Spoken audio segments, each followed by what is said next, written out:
The WCB Podcast, your source for all things Chicago Blackhawks and everything hockey.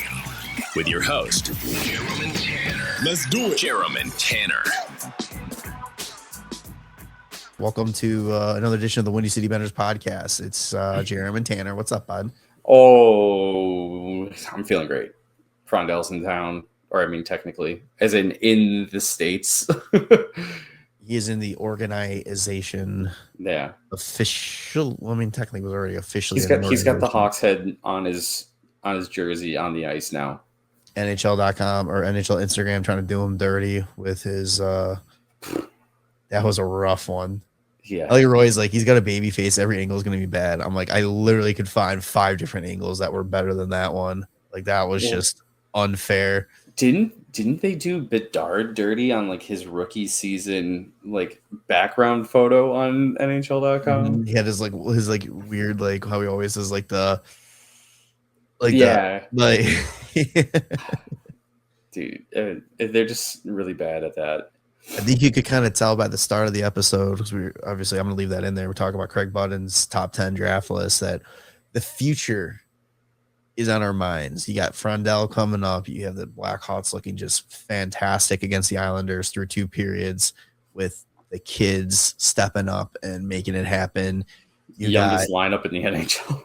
You got a top 6 whose like average age is 22. Mm-hmm. Thanks Bertuzzi for keeping that up. You got visa papers officially filed and ready to go for Boisvert to get into the lineup. He practiced today, or he skated with the team at morning skate. I mean, so many good things coming, and I love how quickly the tone changes amongst Hawk fans from fire Kyle Davidson and this team is garbage, they're never going to amount to anything, to this is amazing, this is what we want, let's go, we're back, baby. Like, yeah, get the fucking line, back of the line. I'm gonna have to bring back the goddamn gatekeeping bandwagon shit again, because that bugged the crap out of me. You can't handle the bad times, but all of a sudden it's, if you can't handle me at my worst, then you don't deserve me at my best. Exactly. But let's just recap the 3 games that were played last time since we recorded, just so we can get into some fun talk here. Once again, just like last episode, Hawks go 1-1-1. They picked up a 2-1 win against Minnesota, that was a great win. That was a good grit win for the Hawks on that one. Absolutely love the no let up, never say die kind of mentality from that team, that game. Absolutely. And also Bedard, the filthy backhand goal on the breakaway. Oh yeah. Love it.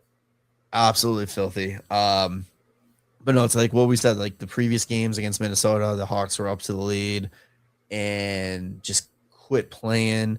I mean, then 2 against the first game in that back, because that was the home and home back-to-back games. It was the last 2 games of the Foligno face-off. Yeah. It was, but like the first game where they lost 4-3 in overtime, like they battled back on that one. Yeah, it wasn't the outcome you wanted, but it's like you got to give them credit for battling back. Mm-hmm. And it was nice to see them carry that over back on the road into their building and steal a win from them, because like that's just a momentum builder right there for this team. Yeah, weren't the Hawks like winless in the last like 19 games against like the Wild? It was like 2018 or something like that. Mm-hmm. Like it was in some crazy number. Hey, same amount of cups in that amount of time anyway, so who cares? 19 game point streak against them. So that was the first game in 19 games that the Wild didn't pick up at least a point. Perfect. Good. Love to see it. Good. And also the first game this season that it wasn't fucking 4-3 in an overtime. Right. Yeah. So improvements. Following day, Hawks travel back to Chicago. They take on the Colorado Avalanche, and they lost this one 4-1. Ooh, 49 shots against. Yeah, I missed this one. It was, the stats tell you basically how it went. when it's 49 shots against, like there's just a lot of chances against the Hawks. It's a tough one. Colorado clinched the playoff spot though, so guess we made it worth their while. Hey, 918 save percentage for Soderblom in that one still. Yeah, because 45 saves, only 4 goals let in, like looking good. Not much you can do when just getting fucking pummeled. And then they wrap things up against the Nashville Predators on Sunday, and they dropped this one 3-2 in overtime. What I liked about this one, Lardis got moved up to the second line. Mm-hmm. He picks up a goal. It wasn't like an intentional goal. He was trying to make the pass, but hey, they don't ask how many. Goal scorers score. It just happens for him. Yeah. Then you had Bedard with an absolute filthy breakaway goal with an awesome pass from Ryan Green to send him get him going out there. Absolutely undressed Saros. Yeah. Bedsy doing Bedsy things, baby. The confidence is there. 29th goal of the season for him, so he's going to get at least 30 this year. Yeah. But then it's just you got Nashville's coming in pretty hot on this one. They're back in a playoff spot after seemingly being like left for dead like a month ago. It seemed like Nashville was out and they were getting ready to sell everybody at the deadline. Yep. And they clawed their way back into a playoff spot. You get 2 goals from Forsberg, and then you got Stamkos just doing Stamkos things. So yeah, there's in the third period, there's a few chances on each side to like score. The Hawks had great chances like in the dying minutes of the game, and just like nobody could really score. And it goes to OT, and this is where like I saw people bitching online about Burakovsky playing in overtime. But I just want to be like, if you watch the whole game, Burakovsky had some of the greatest chances of the game. And even though he didn't score, like you don't just put someone else out there because somebody didn't score. You put out the person that's been getting the chances and hoping that they're gonna fucking put one away. All right. Like when Burakovsky was out there to start OT, I was like, yeah, that makes sense. Like he was flying out there that game, and then of course like he gets bullied off the puck behind the net, and then the little defensive collapse. Forsberg steps out. Spencer Knight doesn't really step out of his net to challenge, and he just kind of goes far side on him, and everybody's online bitching about everything all the time. So that was cool, but it's all right. Hawks got a point. Should have gotten 2, but it's fine. Yeah, there's a quote from Blashill. I gotta find. It will come up more in handy when we talk about Frondell because of the lineup changes that they made with Frondell get it in there. But it was talking about Berkey getting a reset. Berkey and just like what him going to the third line and all that, what it means and all that kind of stuff. But I thought it was a good quote, and again another just evidence of just Blashill just being the right guy for this team when they needed him the most. Yeah, I think he's been a great coach this entire year. You've harped it. You said the biggest addition and the best addition for this team was going to be the head coach. And I think you'll agree that it's been nailed and it is. They did probably the best that they could have done in that situation. Yeah, especially considering how young this team is. Like I don't know how many other coaches would have really been able to like have this team thrive as much as they have this season and grow as much as they've grown. Yeah. So Hawks finish up there 1-1-1. They are currently on a 4-game road trip. So the upcoming schedule, they're playing the Islanders with about 17 minutes left in the third. Then they have the Flyers on Thursday. Friday, they are in New York to take on the Rangers, which I don't know. It's something's going to give. It's a back-to-back for the Hawks, and they're terrible in those, but they're also playing the worst team Rangers, in the NHL. Like one of the worst teams. Who is terrible, which is so funny. The Rangers were actually heating up a little bit and playing some good hockey, and then JT Miller came off of the IR, and it just went right back down. At one point, they were like 4-1 with Miller out of the lineup. That's funny. And then last night they had 10 shots on net. 9. They changed it. Oh, did they give him another one? They went back and gave him another one. That's hilarious. So and it was a Zibanejad's 1,000th game. Yeah, that meme I sent with the office, like, sorry Zibanejad's, sorry your party's so lame. Yeah. And then Sunday they wrap up the road trip against the New Jersey Devils, and then Tuesday they welcome Jonathan Toews and the Winnipeg Jets back to the United Center. We need absolutely a big win on Sunday. We need the Devils to lose because the Devils are right above the Panthers right now, and the Panthers are sitting at the 10th pick in the draft. If they can bump them to 11, we'll be good. Wait, you said we need to lose? We need to win. We need the Devils to lose. Oh, okay, yeah. Like Sunday has to be a win. I was like, that doesn't make sense, but no, Sunday has to be a win. And Sunday should be Spencer night because we got Soderblom tonight. That means Spencer night's going against Philly, Soderblom against the Rangers, and then night against the Devils. So the Devils. And I love the fact that these are all 6 p.m. games. God, dude, just put us in the East. Right? I would take it in a heartbeat. Give me 6 p.m. games. Now I get why the Red Wings cried about moving to the Eastern Conference. About being in the Western Conference? Yeah, and the cried to move to the East. But yeah. So the big news coming out of the Chicago Blackhawks was Saturday. Frondell's SHL team was eliminated from the playoffs. And considering he was already under contract, he already had a visa in place.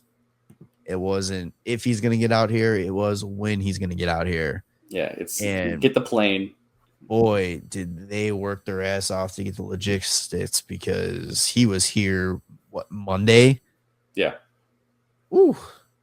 And so he cracks the lineup. He makes his debut tonight. First, before we talk about like his play so far, in your mind, how big of a deal is it truly like adding this player to this lineup at this point in the season?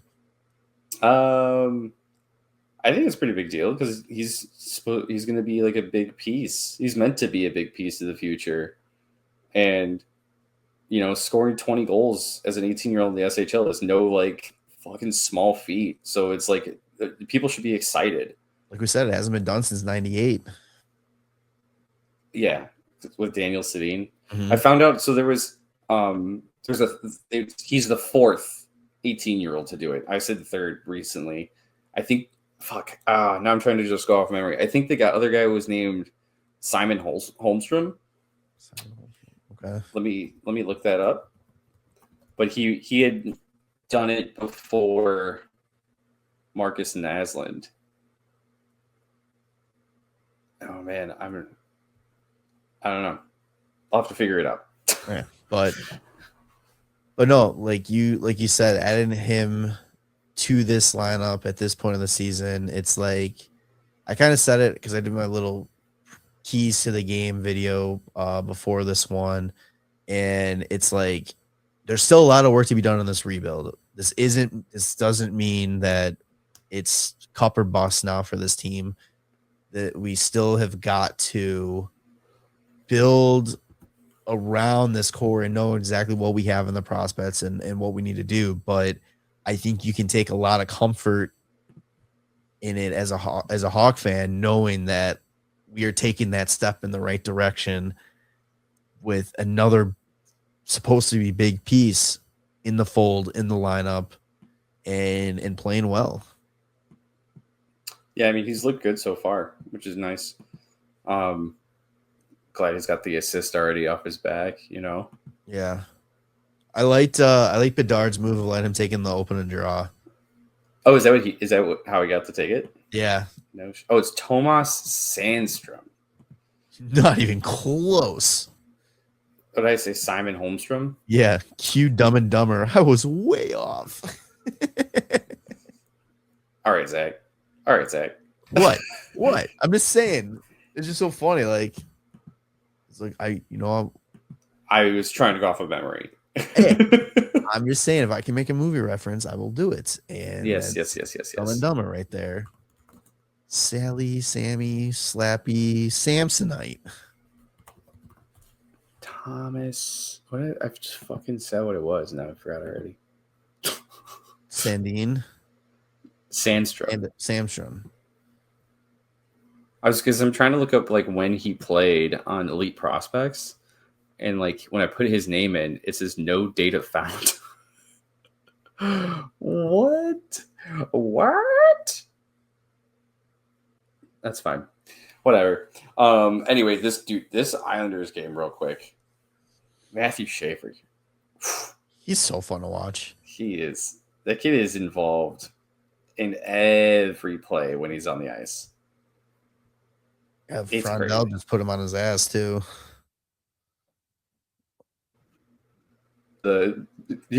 Your worst nightmare fucking from the 25 draft. Did you see at the beginning of the game, Frondell went to hit somebody behind the net? His ass. No, wait, what? You're broken up there.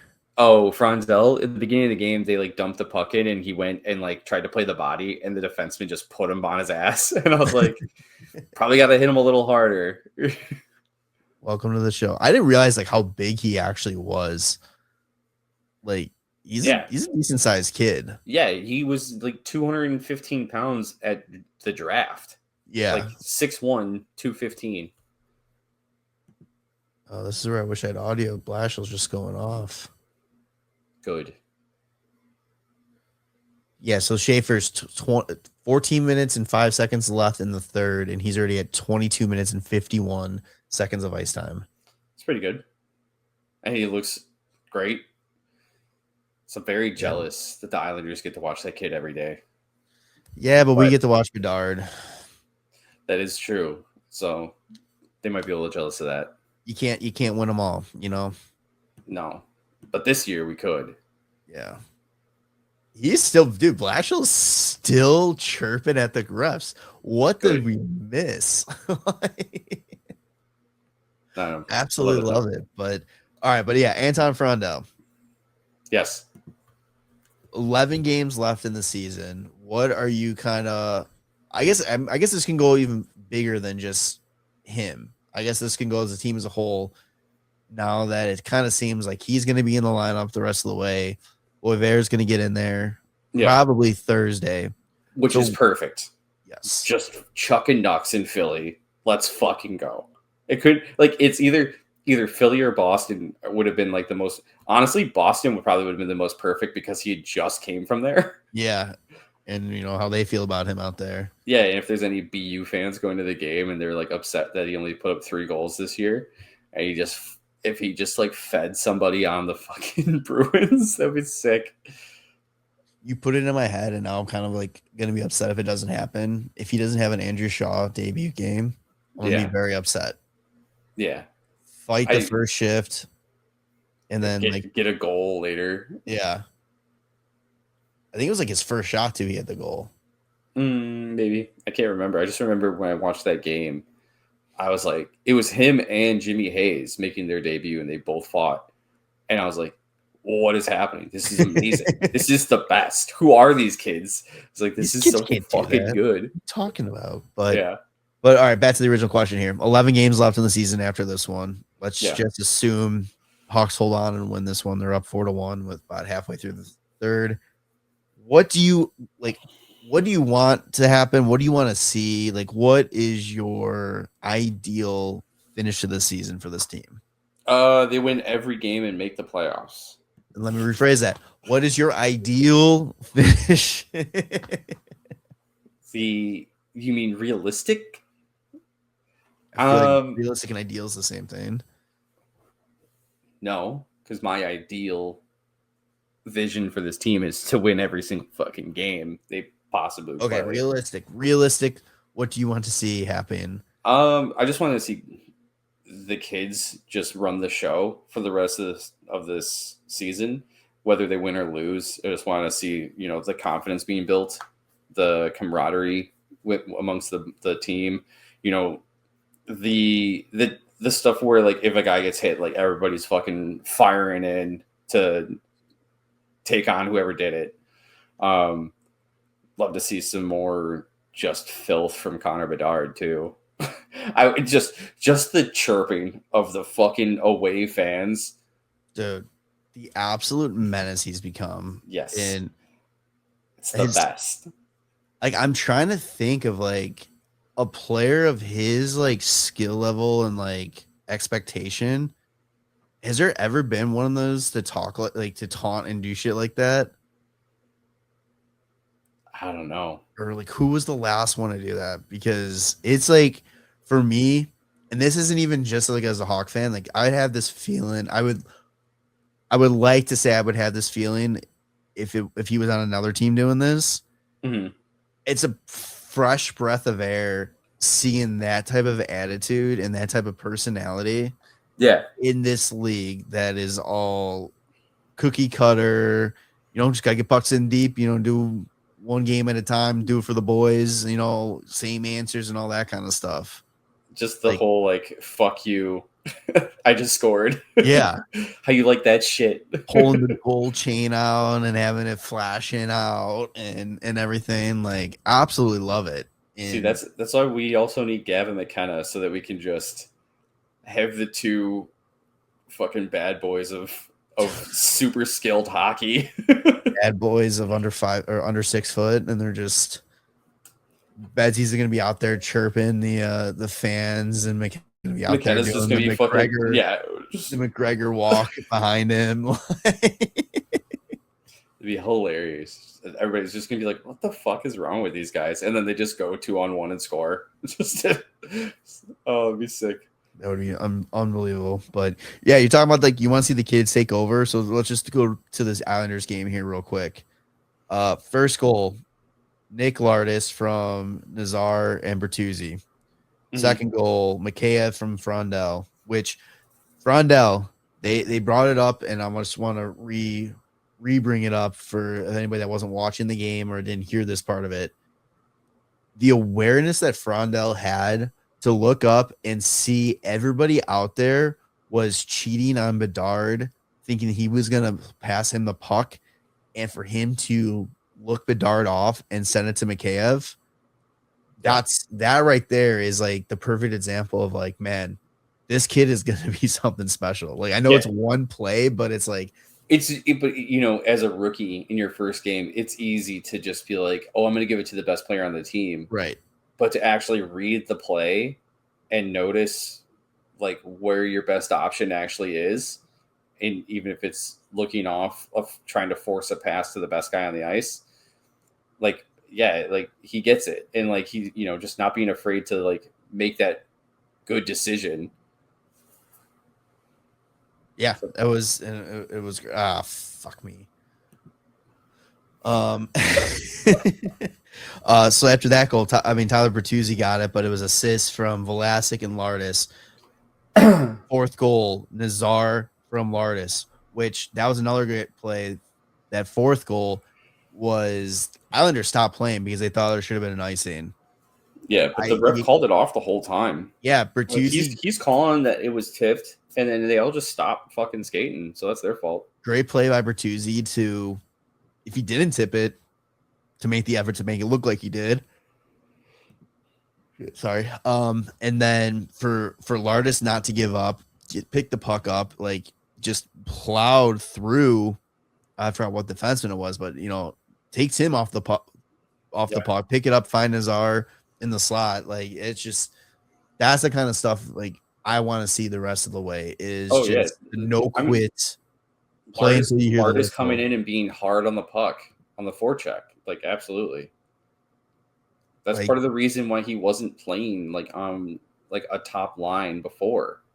It's because he wasn't playing strong on the puck.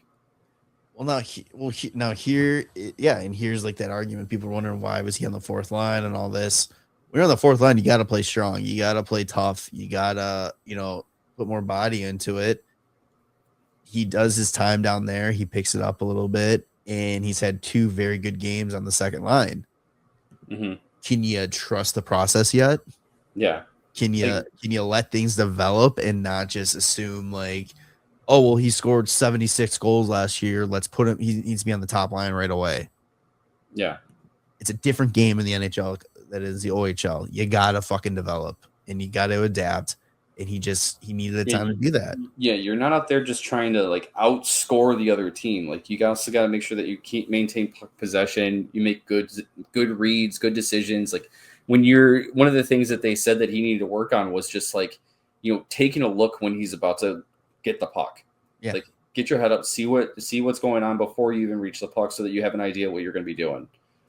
And I know the best part about Lardis is like, even before this season, when he was playing in the OHL last year, he was in contact with the coaches, and he's just talking about like the things that he needs to do to make sure that he could be the best professional hockey player that he can be. And like, those are things that he worked on. So, he's not just out like playing fourth line and being like, why the fuck am I on the fourth line? Like I should be out here on the top, one of the top lines getting goals. Like we're struggling to score. He's just like, you know what? I'm going to fucking work. And that's what happens when you put the work in, you get rewarded. And tonight he's got a 3-point night so far and looks fucking good. You need to be a complete player. You can't just be a one-dimensional player in this league. And especially you can't be a one-dimensional player on a team that's you're hoping is going to be competing for Stanley Cups for many years to come. And it's just, again, I always hammer it home and all that. It's like, you gotta just trust the process. Yeah. There's a reason why you're sitting on the couch tweeting, complaining about stuff, and not working for an NHL team making these decisions. Yeah. Because you don't know what the fuck you're talking about. No.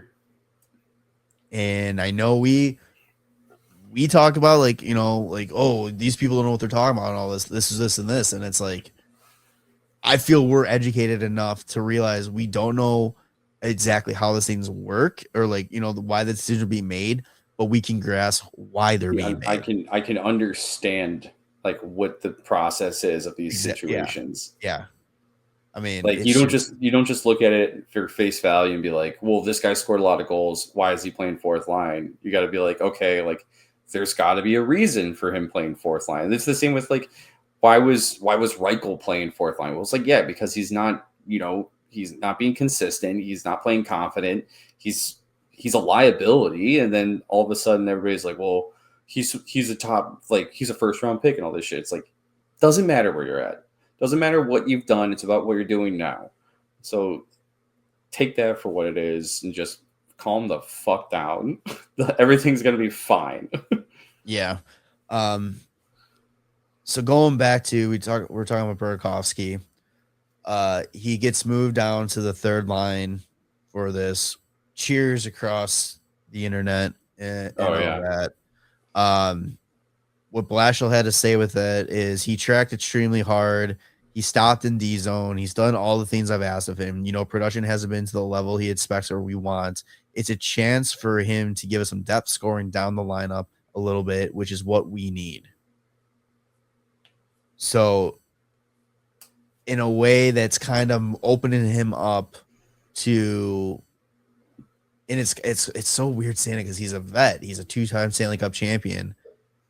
And we're taking him off a line so an 18-year-old can fill that role. But it's like with the way things are going for him, he could potentially the pressure's off a little bit. He's not on a line that's expected to produce every single shift out that he's out there. And it just could be that little, like you said, little recharge, little regroup. The same thing that's happened how many times this season? It's happened with Nazar. It's happened with Moore. Like all these guys have got put in different situations so they can readapt, find their game, and then hopefully gain some confidence. Exactly. Yeah. I still believe, I don't care. I still believe Burakovsky is worth what we gave up for him on this team to be on this team. Yeah. Yeah, I think he's a good piece still. I do like the fact that he's playing with Ryan Donato because like the two of them are like, that they can fucking score. Yeah. And so like it kind of makes them a little sneaky on that third line, especially with Mikheyev too. It's just a fucking veteran line. That was a great setup for Frondell. Yeah. Okay. Sorry, I know you're delayed, but yeah, no, it's just I do, and I really hope that there's not going to be any of the vets are going to be pissed off that they're kind of getting moved down to the third and fourth line. Like I hope they realize that. I mean, we're not playing for playoff positioning. We're not playing for anything of importance. Let's get these kids those top minutes and see where they are and what we need to do and how we need to get them developed so they're ready for next season. Because I know it didn't seem like it really going in, and there was like talks like, oh, we're not going to add anybody. We're going with the younger. I'm not saying that's changing, but I definitely feel like there is a change in the wind, and that this next season, it might not be like you have to play off or bust, but I definitely feel like it's going to be the first time since this rebuild started that there's going to be some expectation of wins and of success. Yes. Yeah. Better way to put it. Yeah. And I don't think that's bad. I don't think there's anything wrong. We're not just looking for growth next year. We're looking for some sort of success. And like in my mind, some sort of success next year is pushing for a wild card position. Not being a top 5 pick in the draft lottery next year. Yeah, I mean if we're outside and we're at like 12, 13, 14, fine. Even honestly, if it ends up being kind of like this year, like we've made big improvements this year, but like the NHL as a whole is kind of on a level playing field. So it's I mean, it's tough looking at like the improvements that we've made from year to year and still be like at the same spot in the standings. But like that's where you gotta like make the comparison and be like, we have improved. Like statistically, we're better. We look better.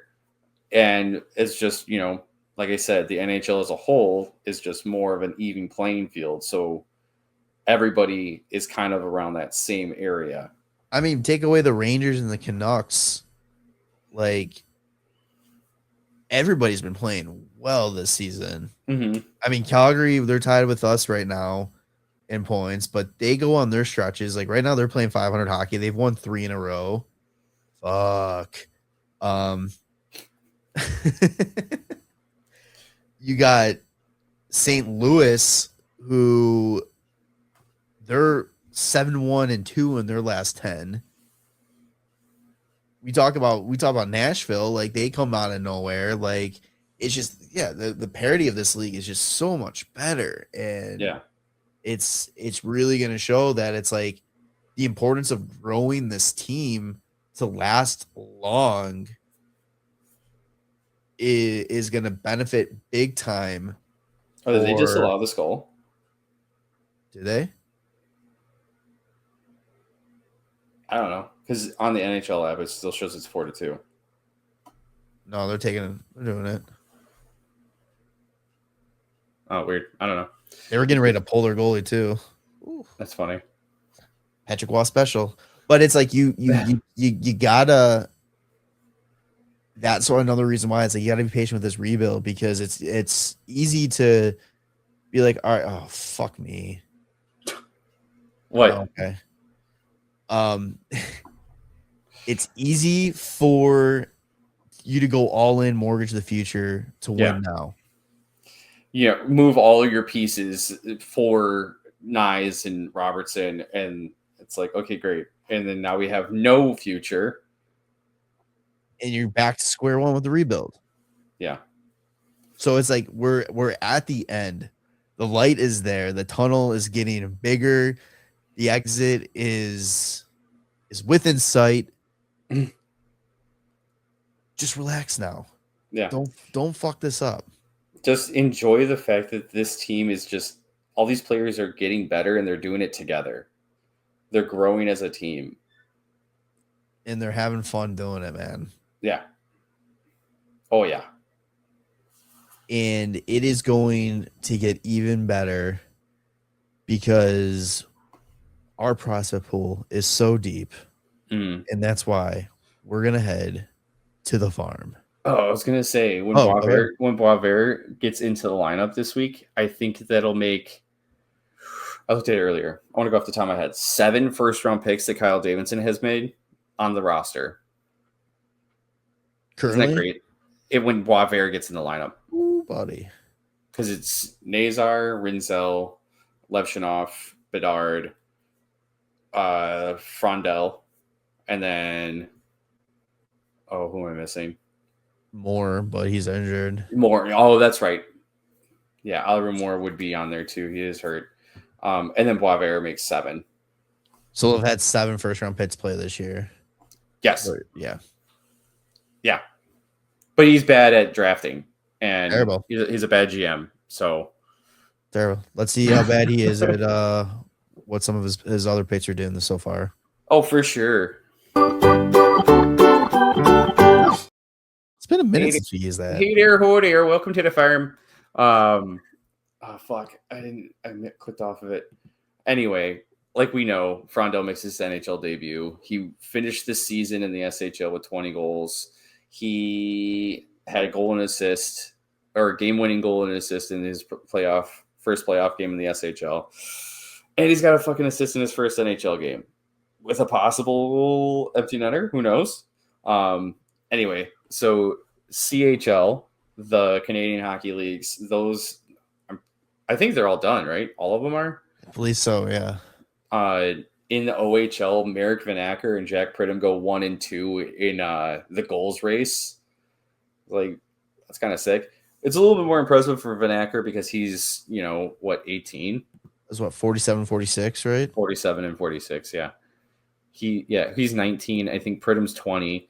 I've seen people trying to take some of the wind out of Pridham's sails because he's 20 and he's an overager in the OHL.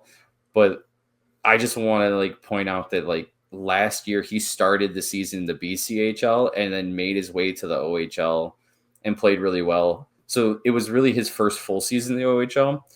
And as maybe a late bloomer, it's good to see him still making improvements. And then he's going to be at BU next year, which hopefully it's more of a Ryan Green situation rather than a Boisvert situation. That team performs well. I would like to see, hopefully he is a big piece for that too. But some guys maybe they're not ripping it up at 16, 17, and maybe it's just now he's really just hitting his stride. But I'm not going to take anything away from him for putting up 90 points in 65 games as a 20-year-old. We'll see what he does next year. Are you able to play in the league? Yeah. What does it matter then? You know what I mean? It's not like they made some I understand it's just not as impressive when you're 20 playing at kids as young as 16, Yeah. So we'll see what he does next year, but still it's good to have somebody that has made those steps. And if he was far under a point per game, then I'd be yeah, this kid, don't even worry about him. But good that he produced what he did. Nathan Bem, he had 86 points in the WHL. He's 18 still. He was 10th in points in the dub. Let's see, Roman Kanserov, their playoffs have started. Yeah, it started today. Did it start today? Last I saw he had a goal and an assist. I don't know if he added to that. They ended up winning 4-1. And man, where is he? Where is he? Give me 30 minutes. Why can't I find him? Good penalty by Donato.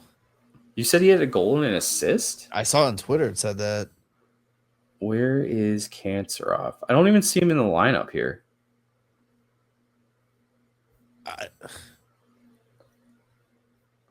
What? Also, oh wait. Sorry. I'm sorry. That was a different game. Dude, I'm looking at the KHL, it says KHL games, and I clicked on the most recent KHL game, which was Metalurg Magnitogorsk against Lokomotiv Yaroslav, but this is from the 20th. So it wasn't the game today. Sorry, I'm all over the place right now. Do they have it listed here? I literally just watched his assist. It's just not on Elite Prospects, which is really weird. Anyway, so if you can find that, but apparently he had a goal and assist. Either way, he led the KHL this year in goals, so he won their kind of newish award of most goals. Scott Power, Blackhawks prospect Roman Kanserov with a goal and a primary assist in their 4-1 win in Game 1 of their first round series. Perfect. That's awesome. Yeah, he won like their Rocket Richard Trophy. Hawks dub. Hawks dub. Let's go. Let's see. AJ Spellicy, 32 points in 51 games, but we all know by now that AJ Spellicy is not going to be here to score goals. AJ Spellicy is going to be here to work his fucking ass off, skate hard as hell, and put people through the fucking boards. AJ Spellicy and Sasha Boisvert, the Blackhawks version of the Bash Brothers. Let's get Mason West incorporated into that too. And that'd be filth, dude. Yeah, dude. Václav Nestrašil, 31 points in 34 games at UMass. I'm pretty sure he led their team in points as well as goals. And then I don't know if they still have. No, he did not. Sorry. Jack Mussa led their team in points with 36. But still, being 18 and doing that well in the NCAA, I'm excited for that kid too. He's fucking 6'6". Jesus Christ. There's so much size still coming to this team. It's crazy. That's what I love it. It's like Kyle Davidson has got or he's a sizist. Like if you ain't 6 foot plus, you're not a part of this team going forward. Bedard was the exception. And Nazar. And Lardis. And more. Anything else? Dude, fucking sorry, I know this isn't farm report. Soderblom faced 96 shots in his last 2 starts. That's how much they trust him. Jesus. Real quick, Frondell finishes his night as a -1, but he got an assist and he played 15:44 time on ice, which is pretty solid. 2 shots, 2 blocks, 1 hit. I feel next game getting on the board on the goal side, huh? Yeah. Sounds good to me. I mean, he can't win the opening draw. He can't put the puck in the net. This kid's a boss. Get rid of him. Yeah, pretty much. It just feels bad. I don't know. Is there anyone else you really want to hear about? Because I think that's like some of the main hitters, the main big guys. Yeah, I mean, right now it's just. I know we got a lot of good depth there, but it's just like Frondell, Kanserov are the two like must see right now. Yeah, the next one's up. Plus whoever we draft. Yeah, in June. Draft. Yeah, I mean, I guess it also depends on where we end up drafting there, but still. Yeah, I guess in terms of who I can picture making this team next is, obviously Boisvert is going to be playing, and Kanserov I think is next. But after that, it seems like probably like Spellicy has a good shot at cracking the lineup next year, or being one of the first call ups. Marek Vanacker, he's gonna be in Rockford next year. Oh wait, he's not. I think he's eligible for the OHL for one more year. Who? Vanacker. But there's also Vanacker. He wasn't a first round pick. Never mind. Yes, he was. Vanacker was a first rounder. Yes, he was. Oh shit! So he will be eligible to play Rockford next year. Is it specifically first rounders? Yep. No shit. Yeah, he was the pick that we traded Carolina for. He's 27th overall in 2024. We made that trade twice, 2 years in a row. We took Carolina's first round pick for just like 2 additional later round picks. And we got Vanacker and Mason West out of those picks. Yeah, so we had the whole. I don't know if it's like there's a limit on the amount of players, but it was like first round players. No, right now it's just 1. Oh, because they might change it, huh? So there was something that was involving first round picks. that are 19 or whatever that can play in the AHL. Yeah, they have to be 19, which is hilarious. Yeah, he would be, I think, the only one that would qualify for us. But yeah, just looking. So basically, looking at the lineup really quick, based on like who played today. Well, see, I don't know. It's gonna be interesting because the only one coming out right now would be Mikheyev, since he's a UFA at the end of the season. Mm-hmm. So it's like it's Slaggert. No, Lafferty would be out too. I don't have him on the list. Oh, okay. So I'm looking. This is like that list I sent you. Like, oh, by the end of the season. Oh yeah, how this team could look.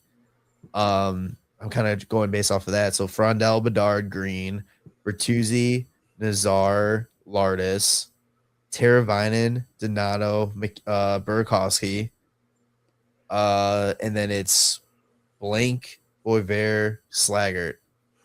But then it's like you got Mangiapane. Mangiapane. You got Mangiapane, and then you have Cancer off. And then you have, if you get him, if that's right. If you get a first overall and you get McKenna, you got to assume McKenna. Yeah. So that's or Stenberg. Yeah, or do they do the Frondell route with him and let him go play more in overseas and then come at the end of the season? I don't know. I mean, if that's realistically, if that's the if that's what it comes down to, where you have let him fucking go. Actually, no, because Stenberg actually he finished in the SHL with more points than Frondell, didn't he? Yes. Yeah, he did. I'll check. I'll like double check, but I'm pretty positive that.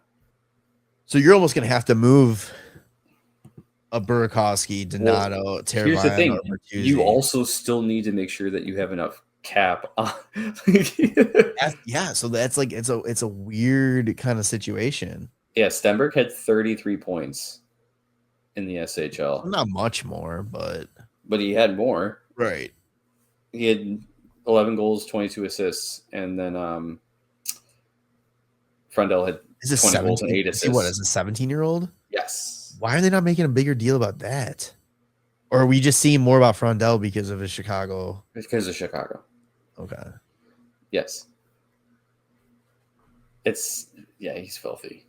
43 and 43. Yeah. They both played 43 games. So you're going to have to give like Bedard max contract. So just so you can have all these young kids come in and play whatever. Yeah, they just give Bedard all the money and then they just go, honestly, like we feel like you're going to earn it, but like we still just need to make this happen anyway for our cap reasons. So here's $20 million. Or unless you do what you said, what we were talking about earlier today, is you find a defenseman.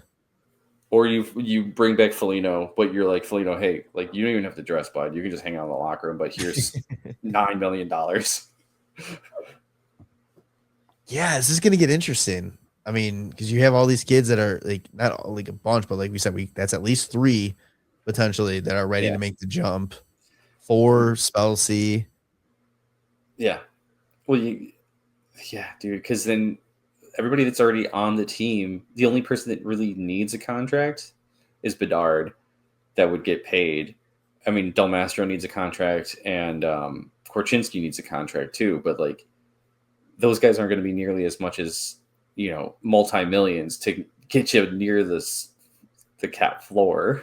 And if you give them that, is there any other LTIR contracts like Ryan Ellis or Shea Weber?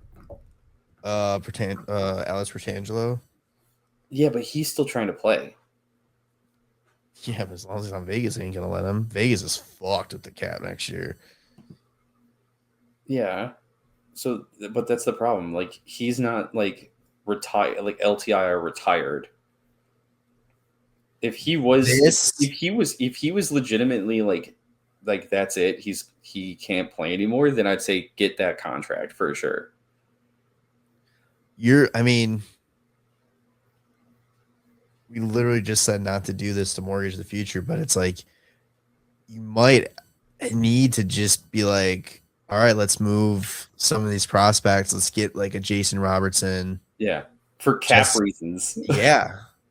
And I mean, if that's you give that's Jason the player, Robertson fucking 13 million, he's literally one of the best fucking wingers. right? In the NHL. If that's the move you have to make, like that's the one. Like I wouldn't. Matthew Knies and Jason Robertson are two that I wouldn't be like, why are we trading all these young kids? It's like these are young players.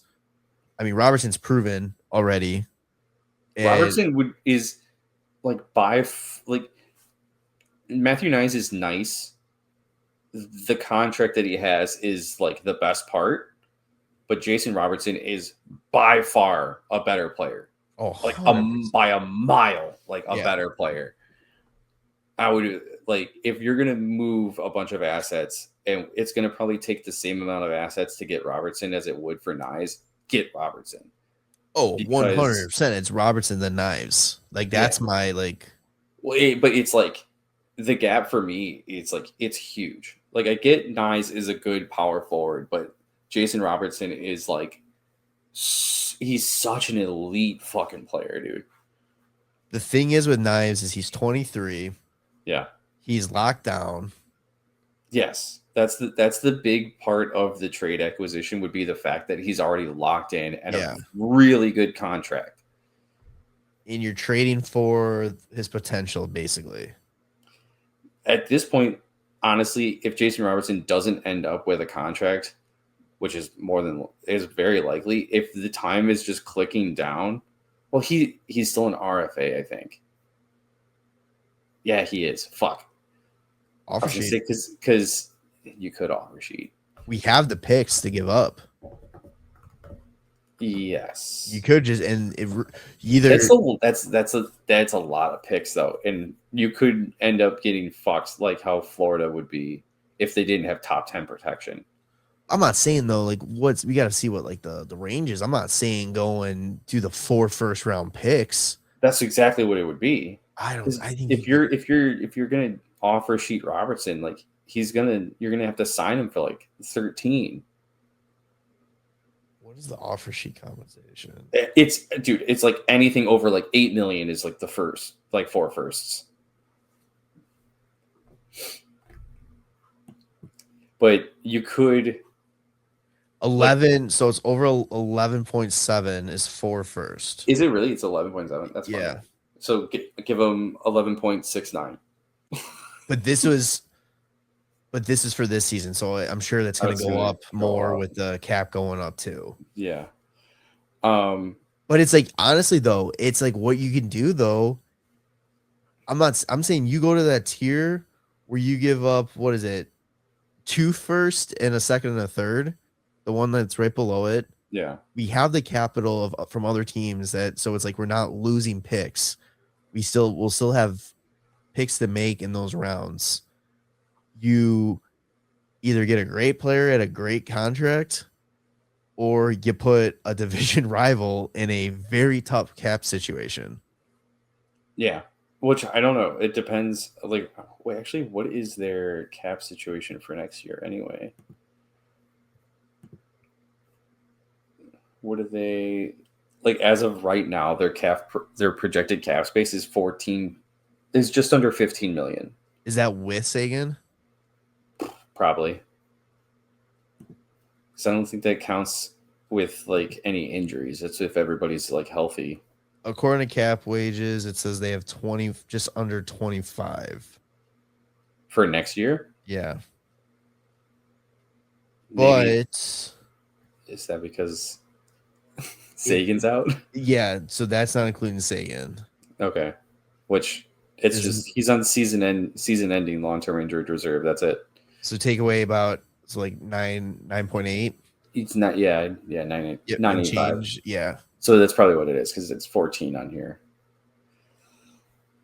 So, considering that and the fact that they have 1, 2, 3, 4, 5, 6 guys that are going to be UFAs on the forwards, and then 3 defensive UFAs, and they probably want to, keep their roster pretty bolstered.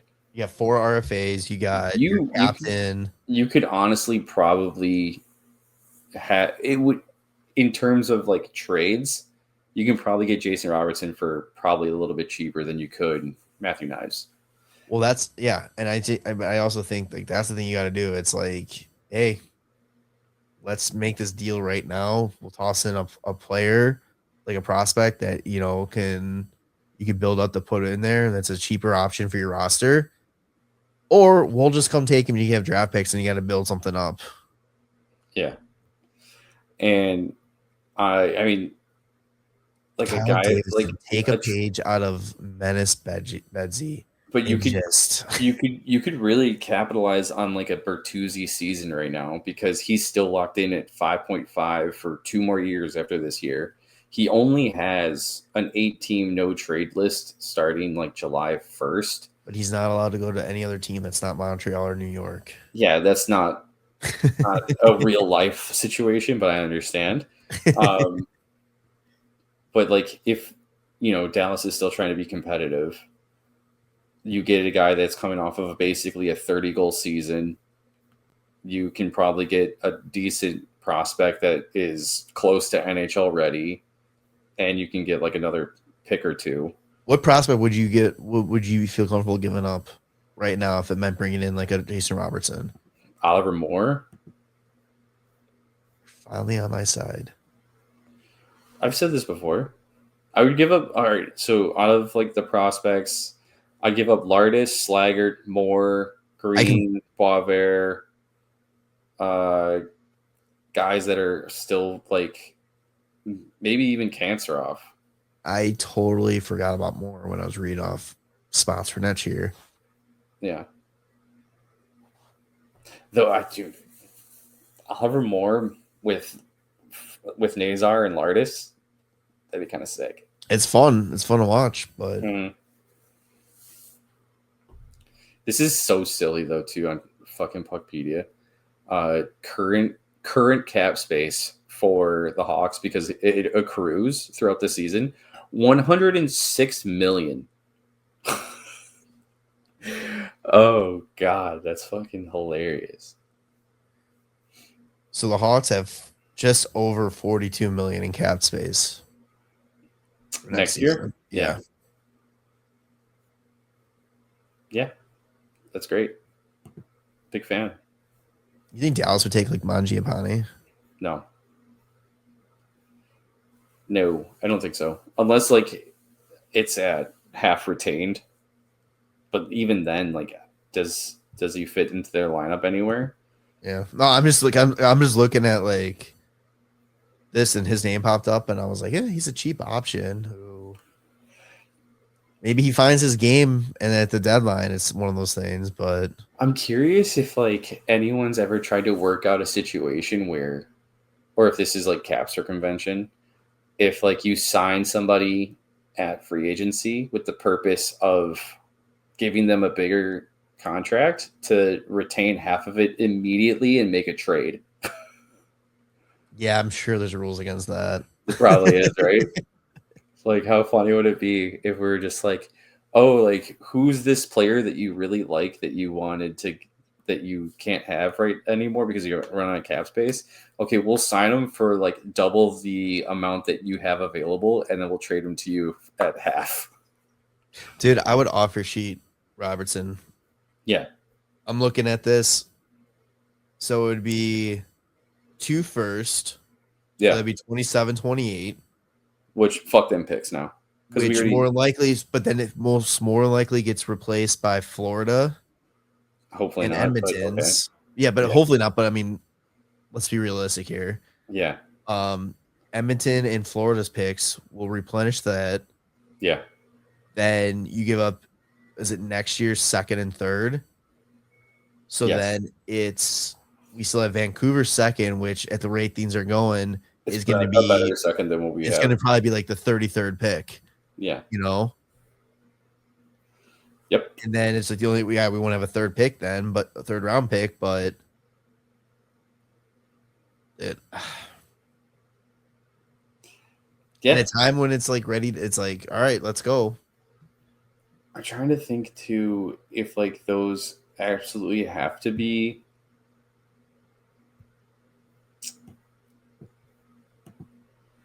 I can't remember because when it comes to like doing the same round pick through multiple years, I think like if it's the 4 firsts kind of thing, I think it's like 4 firsts within the next 5 seasons or some shit like that. Yeah, I remember there was something goofy with that. So I'm curious if it's like, okay, like those second and third round picks have to be either from the same year or within like the 2 years, since the 2 firsts are over 2 years. But either way, I think that'd be fucking cool as hell if we fucking just offer sheeted Robertson. Why would we? I mean, division rival. We're on the verge of getting good again. I mean, the only thing we have to worry about is like if we don't lock up some of our guys, and then they try to return the favor down the line. But realistically, they can do that. Whatever, let them like try. Said, fuck them picks at that point. Let's fucking win hockey games. Yeah. Yep. If they did it, I wouldn't be upset. Will they do it? More than likely not. No, the NHLs are fucking GMs are cowards. Yeah, the St. Louis will do it, but and I stick with my stance. The NHL GMs are cowards. Yeah.